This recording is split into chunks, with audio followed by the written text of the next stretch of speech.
Hello friends, आप सभी का स्वागत है मेरे यूट्यूब चैनल पर। आज हम फोटोशॉप की क्लास में फाइल मेन्यू के बारे में सीखेंगे।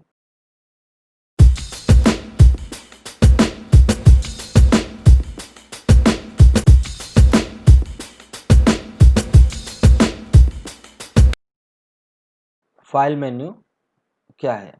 काफ़ी सारे इसमें आपको कमांड नज़र आएंगी। फाइल मेन्यू के अंदर आपको साथ में जो भी कमांड होगी उसके साथ में आपको शॉर्ट कीज भी नज़र आएंगी। जैसे कोई नई फाइल खोलनी है तो कंट्रोल एन, ओपन करना है तो कंट्रोल ओ। इस तरीके से हर एक कमांड के आगे आपको शॉर्ट कीज नज़र आ जाएंगी। न्यू शीट खोलनी है तो न्यू पे क्लिक किया हमने और ये नई शीट खुल के आपके सामने आ जाएगी।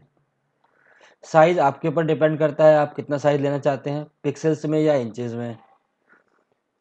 ऑनलाइन काम करना हो, वर्चुअल के लिए चाहिए हो तो हम पिक्सल्स में यूज़ करते हैं। प्रिंटिंग वगैरह के लिए चाहिए होता है हमें तो हम लोग इंचेस में यूज़ करते हैं। सिंपल सा एक साइज़ ले लेते हैं 8x11। रेजोल्यूशन जितना ज़्यादा रखेंगे इमेज में फ़ोटो का जो क्लैरिटी होगी वो उतनी अच्छी होगी। फिलहाल मैं 150 ले लेता हूँ। ओके, RGB मोड सेलेक्ट किया तो RGB में, अगर CMY के सेलेक्ट करता है CMY के, ग्रे स्केल सेलेक्ट करता है तो ग्रे स्केल। इसके बारे में आपको मैं पहली क्लास में भी बता चुका हूँ कि इनमें डिफरेंस क्या होता है। अगला है ओपन, कंट्रोल ओ। ओपन पर क्लिक करेंगे तो आपका ये फाइल मेन्यू आ गया कि आपको इसमें से कौन सी फ़ोटो ओपन करनी है। यहाँ ब्लैंक स्पेस पे भी क्लिक करेंगे तब भी ओपन की कमांड रन हो जाती है। किसी भी फोटो पे क्लिक कीजिए, डबल क्लिक कीजिए, यहाँ से ओपन कर दीजिए तो फोटो ओपन हो जाएगी। ब्राउज, इसका एरिया थोड़ा सा बड़ा हो जाता है।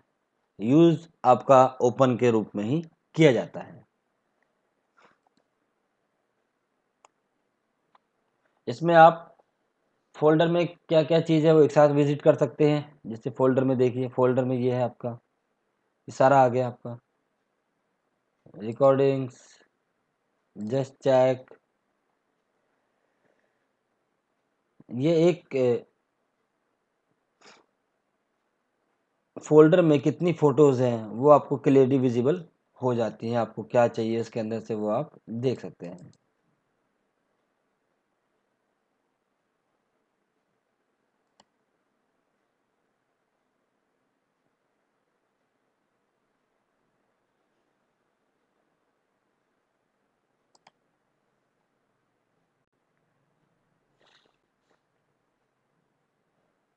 ब्राउज़ में भी आप फ़ोटो ओपन कर सकते हैं।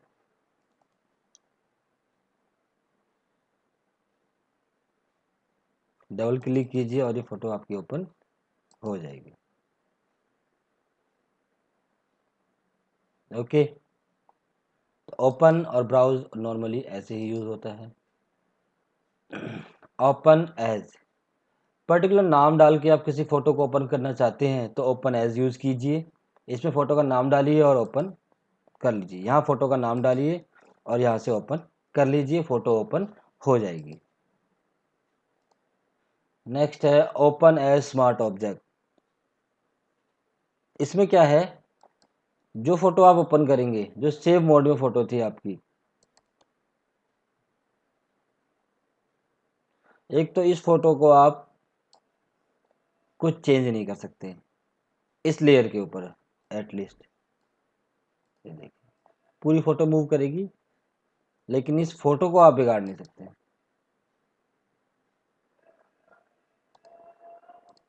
ये देखिए, this smart object must be rasterise before proceeding, यानी कि ये इस फोटो के ऊपर आप कुछ भी एडिट नहीं कर सकते।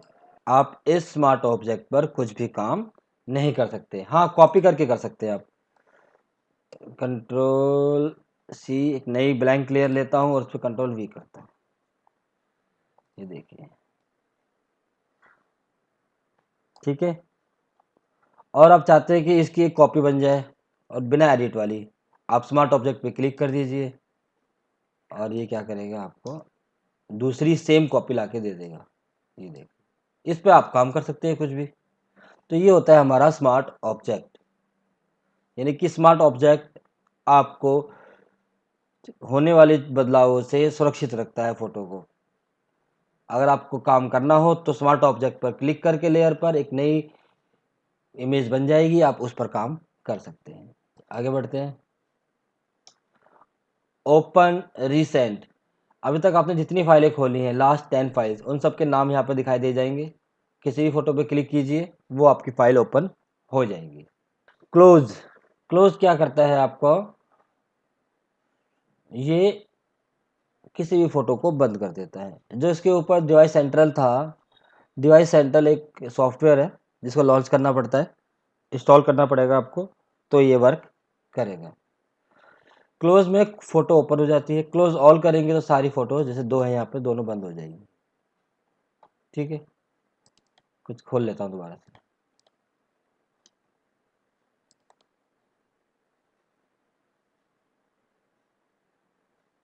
इसके बाद हम आते हैं क्लोज क्लोज ऑल, ये ब्रिज है, ब्रिज का सॉफ्टवेयर आता है,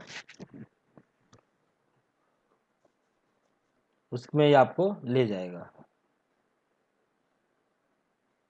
ये है फाइल का नाम, सेव और सेव एज। हम क्या करते हैं, एक फाइल ले लेते हैं,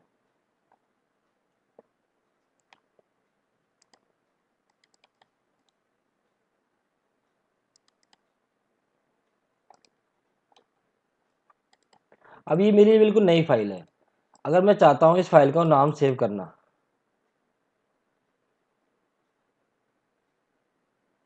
ये मेरे लिए फाइल बिल्कुल नहीं है। अगर मैं इसको सेव करूँगा तो ये नाम पूछेगा और ऑटोमेटिक सेव एज वाला ऑप्शन इसमें काम करेगा।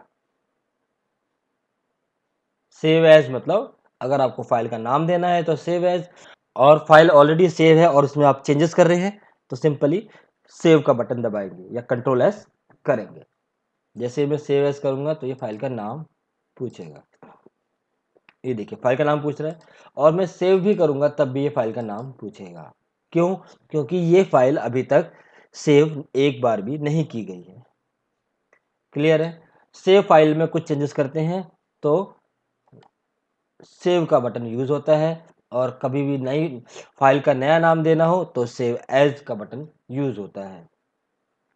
इसके बाद जो आपके ये है check in, save for web and services, ये सारे यूज होते हैं आपके सर्वर्स पर, जहाँ पे 8-10 कंप्यूटर एक सर्वर से जुड़े हुए हों, उसमें ये सारे कमांड्स यूज होती हैं। रिवर्ट, रिवर्ट का बता देते हैं, रिवर्ट का क्या यूज होता है। ये फाइल मेरी सेव्ड है, मैं इसको थोड़ा सा चेंज कर देता हूँ।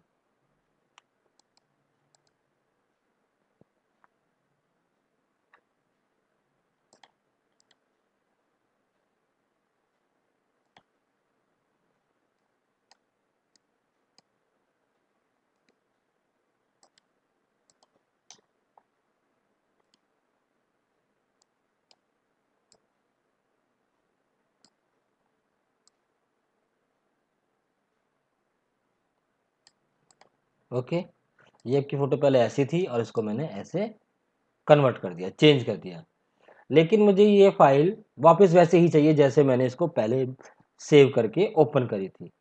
ये ध्यान रखिएगा, अगर आपने फाइल बीच में सेव कर दी है तो वो रिवर्ट बैक नहीं होगी। जिस मोड में फाइल आपकी सेव है, ये फाइल उसमें मोड में आपको लाके दे देगा। रिवर्ट पे क्लिक कर दिया मैंने, देखिए ये फाइल थी आपकी, लेयर्स गायब हो गई, सारी चेंजेस सारे गायब हो गए। जिस फाइल को आपने ओपन किया था उसी मोड में फाइल को आपके सामने इसने प्रेजेंट कर दिया। तो रिवर्ट का मतलब होता है सारे चेंजेस खत्म कर देना और वहां पर लाकर छोड़ देना जहां तक फाइल आपने सेव करी है। प्लेस, प्लेस में आप कोई भी पीडीएफ, ईपीएस फाइल आप इंपोर्ट कर कर यूज कर सकते हैं। देख लेते हैं।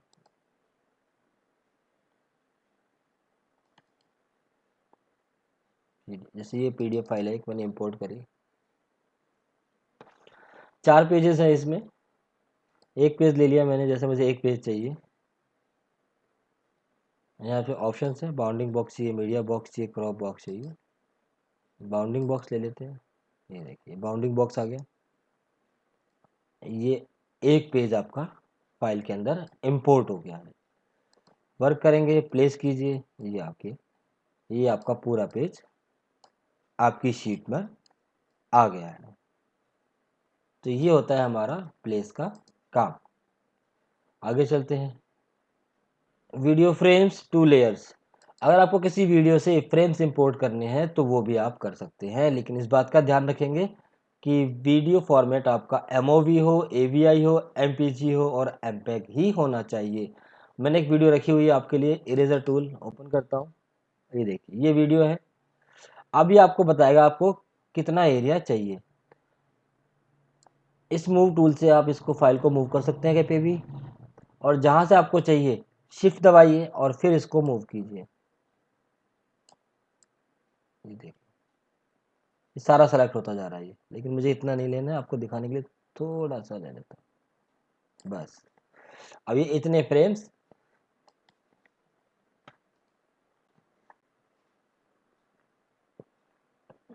फोटो में लाकर दे देगा। थोड़ा टाइम लगता है इंपोर्ट होने में।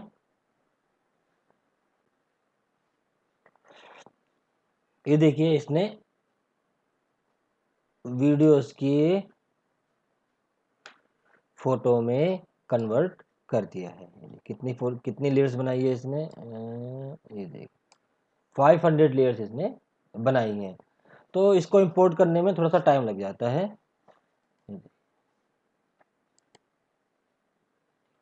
तो ये वाला हमारा ऐसे काम करता है कि आप वीडियो से कोई सी भी क्लिप को एज अ फोटो इंपोर्ट कर सकते हैं।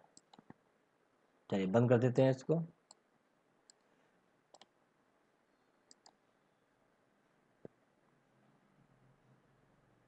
वीडियो फ्रेम्स हो गया क्लियर आपका। एनोटेशंस आपका जो एनोटेशंस है, एनोटेशंस इसको बोलते हैं। ये दोनों नोट्स टूल और ऑडियो एनोटेशन टूल, ये दोनों को एनोटेशन बोलते हैं। अगर आपने कुछ लिखा है तो और आपको बोलेंगे हम राइटिंग और नोट्स एनोटेशन टूल, और अगर आपने कुछ रिकॉर्ड किया है तो उसको बोलेंगे ऑडियो एनोटेशन टूल। और ये फाइल आपने कहीं सेव कर रखी है और उसको आपको ओपन करना है तो एनोटेशन पे क्लिक कीजिए। जिस फाइल में एनोटेशन लगा हुआ है उस फाइल को आप ओपन कर लीजिए और वो फाइल ओपन हो जाएगी। और उसमें अगर ऑडियो रिकॉर्ड है तो ऑडियो सुन सकते हैं, अगर नोट्स रिकॉर्ड है तो उसको नोट्स को आप पढ़ सकते हैं। चलिए आगे बढ़ते हैं। ये कैमरा का वर्क है। अगर आप लैपटॉप यूज़ कर रहे हैं तो आपका कैमरा यूज़ हो जाएगा। अगर आपने एक्सटर्नल कैमरा लगा रखा है तो भी यूज़ हो जाएगा। जैसे मेरा लेनोवो का डेस्क लैपटॉप है तो उसका लेनोवो का नाम आ रहा है। अगर आपका एचपी का होगा तो एचपी का नाम आएगा। और WIA सपोर्ट होता है आपको, अगर आपको स्कैनर वगैरह से जोड़ना है तो इसके थ्रू वो काम करेगा। इस पर आप क्लिक करेंगे तो स्कैनर में जो आपने फ़ोटो लगा रखी होगी, जो इमेज लगा रखी होगी, वो उसको स्कैन करना चालू कर देगा। चलिए आगे बढ़ते हैं। एक्सपोर्ट, एक्सपोर्ट में ज़्यादा कुछ है नहीं।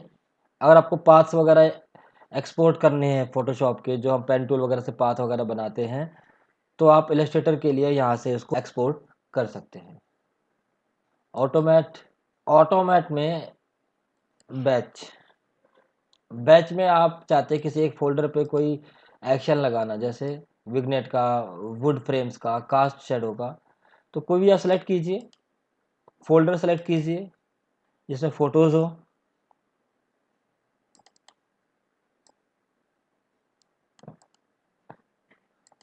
ये एक फ़ोल्डर सेलेक्ट कर लिया, डेस्टिनेशन सेलेक्ट कीजिए, सेव एंड क्लोज, या फोल्डर पे करना है फोल्डर पे ले आएगा आपको ये।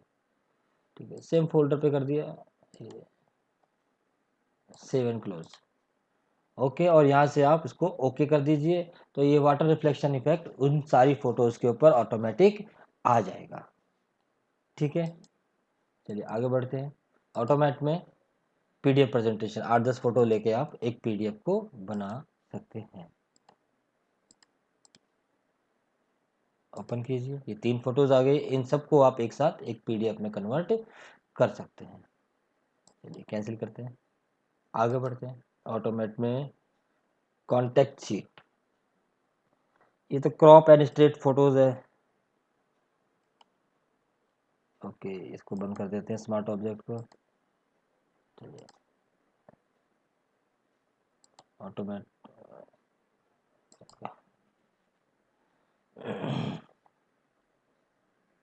Crop and straighten photo filter, ये भी एक फिल्टर है जिसने जो कि इसने इस फोटो के ऊपर अप्लाई कर दिया। फोटो को क्रॉप किया और फोटो को थोड़ा बहुत स्ट्रेट किया और इसने दूसरी इमेज लाके आपके सामने प्रेजेंट कर दी। तो ज़्यादा यूज़फुल इतना है नहीं, ये यूज़फुल जो चीज़ें हैं जैसे ये कॉन्टैक्ट शीट है, ये यूज़फुल है आपका। आप इसमें एक फ़ोल्डर चूज़ कीजिए, इस सारे फोल्डर्स की फ़ोटोज़ को एक प्लेटफॉर्म पर लाकर रख देगा।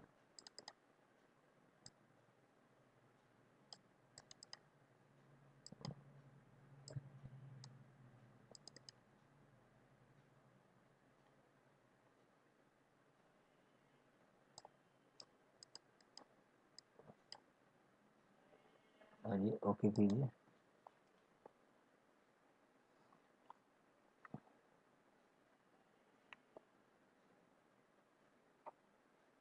जितनी भी फ़ोटोज़ उस फोल्डर के अंदर होगी उन सारी फ़ोटोज़ को ये एक इमेज के ऊपर लाकर रख देगा।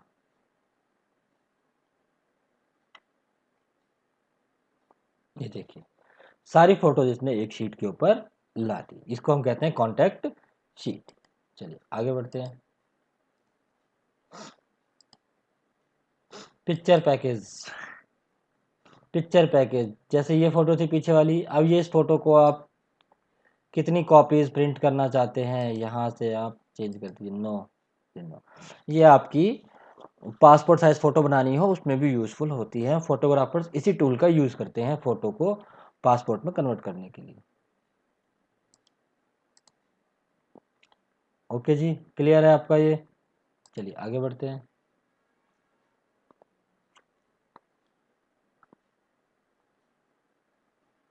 ये देखिए, 4 फोटोज आपकी आगे, 4 का ऑप्शन मैंने सेलेक्ट किया था। चलिए बंद कर देता हूँ इसको।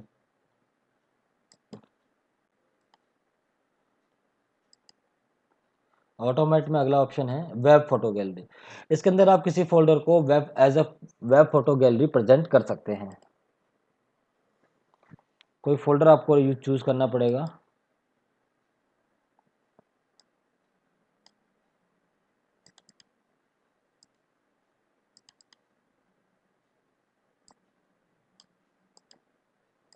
डेस्टिनेशन भी चूज कर लेते हैं। डेस्टिनेशन मैंने चूज कर लिया, ओके कर दिया यहाँ से और रन कर दिया।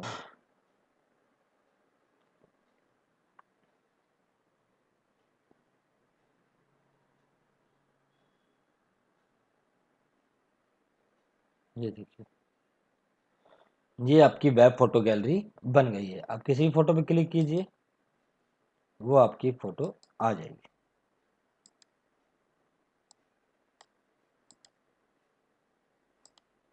ये हमारी है वेब फोटो गैलरी। और जिस फोल्डर में सेव किया था आप उस फोल्डर में जाके चेक कर सकते हैं, उस पर आप क्लिक कर सकते हैं और दोबारा उस फाइल को देखना चाहे तो देख सकते हैं।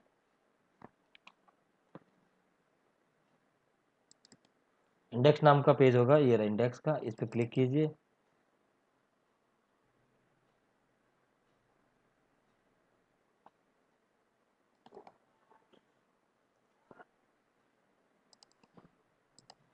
गूगल क्रोम में इस तरीके से खुल जाएगा। क्लियर है? चलिए आगे बढ़ते हैं।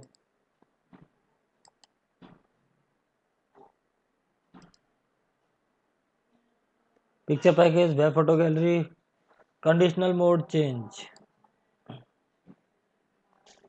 इसमें आप फोटो के मोड को चेंज कर सकते हैं।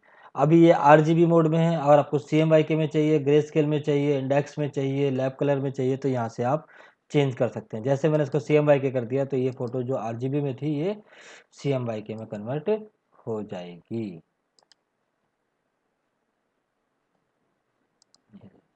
ये देखिए CMYK 8 बिट। ओके, क्लियर है आपको? फिट इमेज साइज डालना हो आपको किसी भी चाहिए साइज का तो आप इसको कर सकते हैं। हो गई फाइल छोटी आपकी। पिक्सेलेट में आप उसको छोटा कर सकते हैं, control Z. Fit image merge to HDR, देख लेते हैं मर्ज टू HDR आपका क्या है। इसमें आपको कोई भी दो इमेज यूज करनी है।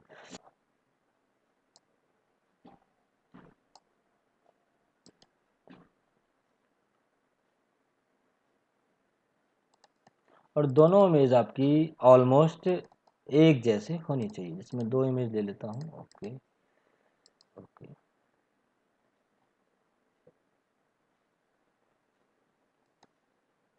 थोड़ा वेट कीजिए फोटो पे, ये ओके कमांड विजिबल हो जाएगी।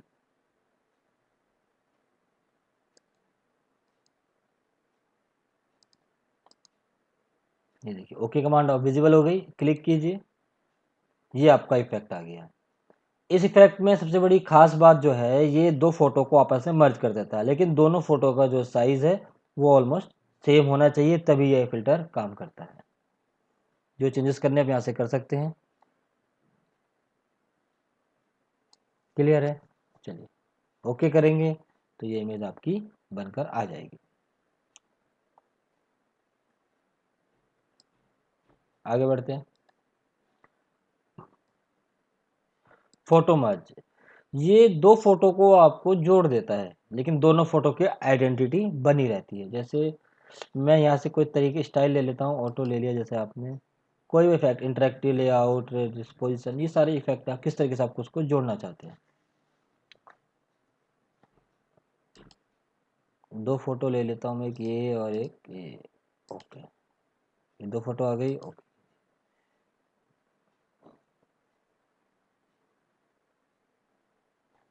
इसने दो फोटोज को आपस में मर्ज कर दिया। तो ये है हमारा फोटो मर्ज। फाइल मेन्यू में अगला ऑप्शन है आपका स्क्रिप्ट्स का। इसमें दो कमांड इंपॉर्टेंट है, इमेज प्रोसेसर और लेयर कॉम्प। यही दो कमांड है इस स्क्रिप्ट के अंदर। इमेज प्रोसेसर में हम किसी भी ऐसे फोल्डर को चूज करते हैं जिसमें जितनी भी फोटो हो उनका साइज छोटा करना हो, या उनकी जो क्वालिटीज़ है वो कम या ज़्यादा करनी हो। इसमें जाके हमें सेलेक्ट फोल्डर में एक फोल्डर सेलेक्ट करना पड़ेगा। जैसे मैं इमेज वाला फोल्डर सेलेक्ट करता हूँ। सेव इन सेम लोकेशन, आप चाहे तो अपने अकॉर्डिंग दूसरे लोकेशन पे भी सेव कर सकते हैं। इस पर क्लिक कीजिए और फोल्डर को सेलेक्ट कीजिए जहाँ पे आपको अपनी कमांड को सेव करना है। फिलहाल मैं सेव इन सेम लोकेशन पे चलता हूँ। यहाँ पे जो नंबर्स आते हैं ये आपकी क्वालिटीज़ को बताते हैं कि आपको फ़ोटो की क्वालिटीज़ कितनी रखनी है। अगर आप 10 रखते हैं तो क्वालिटी ठीक होती है, 9 रखते हैं तो कम होती जाएगी, 4 रखेंगे तो और कम हो जाएगी, 3 रखेंगे और कम हो जाएगी। जैसे मैं यहाँ पे बिल्कुल ही 2 कर देता हूँ, ठीक है। और यहाँ पे ऑप्शन है, जिस फोल्डर में आप काम करना चाहते हैं उस फोल्डर की इमेजेस जेपीजी में सेव हो, पीएसडी में सेव हो या टिफ में सेव हो। ये फॉर्मेट है जिनमें हम फोटो को देख सकते हैं। तो फिलहाल मैंने क्या करा है, सेव एज जेपीजी ही रखा है। अगर आप उन फोटो का साइज भी छोटा करना चाहते हैं तो यहाँ पे आपको पिक्सल्स में फोटो का साइज डालना पड़ेगा। फिलहाल मैं इसको हटा देता हूँ, आप चाहे तो करके देख सकते हैं। क्वालिटी 2 करके इसको मैं रन कर देता हूँ, या इसको मैं 1 कर देता हूँ, रन। चलिए देखते हैं इस फोल्डर को क्लिक करके। यहाँ पर गिटारिस्ट वाली फोटो का साइज है 15 KB, पिक्सल्स वाली फोटो का साइज है 59.2 KB। यहाँ पे गिटारिस्ट वाली का 13 हो गया 15 से, और यहाँ पर पिक्सल्स वाली का 59 से 40 हो गया। तो यहाँ पर हमने उसकी क्वालिटी को डाउन कर दिया है और फोटो का साइज भी छोटा हो गया है। तो ये हमारा इमेज प्रोसेसर टूल था। अगला है इसमें लेयर कॉम्प। तो लेयर कॉम्प के लिए आपको क्या करना पड़ेगा, विंडो में जाइए, लेयर कॉम्प की कमांड ओपन कीजिए। ये आपकी लेयर कॉम्प की कमांड आ गई है। अब यहाँ पे मैंने दो बना रखी है तो मैं इसको रिमूव कर देता हूँ ताकि आपको विजिबल रहे। चलिए, यहाँ पे मैंने एक लेटर हेड टाइप का बना रखा है, इस पे हम यूज करेंगे लेयर कॉम्प। लेयर कॉम्प बेसिकली यूज होता है ऑप्शंस को आसानी से दिखाने के लिए। आप किसी भी चीज़ का ऑप्शंस बनाते हैं, एक ही फाइल के अंदर आपने 2 या 3 या 4 कोई ऐड बनाया है, उनके 3 या 4 आपने ऑप्शंस बना दिए हैं। तो एक ऑप्शंस में कई लेयर यूज़ होती है, दूसरे ऑप्शंस में डिफरेंट लेयर्स यूज़ होती है, तीसरे ऑप्शंस में इससे भी अलग लेयर यूज़ होती है। तो हमें करना क्या होता है, जब हम सामने वाले को अपने ऑप्शंस दिखाना चाहते हैं, तो हमें कुछ लेयर्स की आइज़ क्लोज़ करनी पड़ती है, कुछ लेयर्स की आइज़ ओपन रखनी पड़ती है, तो इसमें काफ़ी टाइम लग जाता है। तो हम पहले से ही लेयर कॉम्प में डिसाइड कर लेते हैं कि इस लेयर कॉम्प में, इस ऑप्शन में ये वाली लेयर्स की आइज़ ओपन रहेगी, इस वाले ऑप्शन में दूसरे ऑप्शन की आइज़ ओपन रहेगी। तो वन बाय वन हम ये सीखते जाएंगे कि किस तरीके से ये वर्क करता है। जैसे मैं यहाँ पर लेयर कॉम्प में न्यू वाले पे क्लिक करता हूँ, ये मेरा बन गया ब्लू कलर में। इसमें मैं डाल देता हूँ D1 और ये तीनों ऑप्शंस आपके ऑन रहनी चाहिए, विजिबिलिटी, पोजीशन और अपीयरेंस। ओके करता हूँ। D1 आपका ये सेव हो गया ब्लू कलर में। अब मुझे चाहिए D2, यानी कि ऑप्शन 2। तो मैं क्या करता हूँ, मैंने एक येलो कलर का भी एक डिज़ाइन बनाया हुआ है। येलो कलर के लिए मैं येलो कलर वाले डिज़ाइन के ऑप्शंस ओपन कर देता हूँ।